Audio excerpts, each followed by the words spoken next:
Zones are ranges of effort that, when you train them, they cause different physiological responses in the body, and therefore they change your function in a variety of different ways. This means each zone is going to have a different training effect. So there's many models. There's a 5-zone is the most common and popular, but there's 3 and 7-zone models also.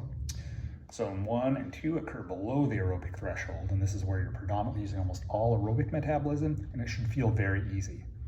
Here you're going to build more mitochondria, more capillarization, and make changes to the heart to allow more volume per beat. Zone 3 is where improvements in the lactate shuttle, so the ability to use lactate, and cardiopulmonary development happen. Zone 4, you're building toward the anaerobic threshold there, and at the top of the zone is around the maximum pace you can sustain for maybe 20 minutes or more, or if you're well trained up to an hour. The body's going to get better at buffering lactate working in this range. Zone 5 is work that's done at an unsustainable pace. The depletion of energy happens faster than it can be replenished, so doing work-rest intervals here is a must. This intensity also builds mitochondria and capillarization, though in a different way than the zone 1 and 2 work. So with zones, we usually think of heart rate, but that's really only part of the picture.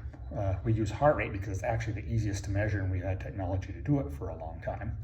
But heart rate isn't a direct indication of you being in a certain zone where certain things are happening. It's actually more of a proxy that's kind of correlated with what we think is going on.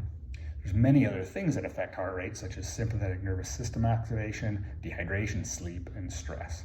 So for example, a stressful day at work is going to leave your heart rate elevated, but unfortunately you're not actually getting an aerobic training effect from it. Also, zones aren't fixed day to day or even during a day or a workout. Where these lines occur shifts up and down a little bit all the time, just like your heart rate does.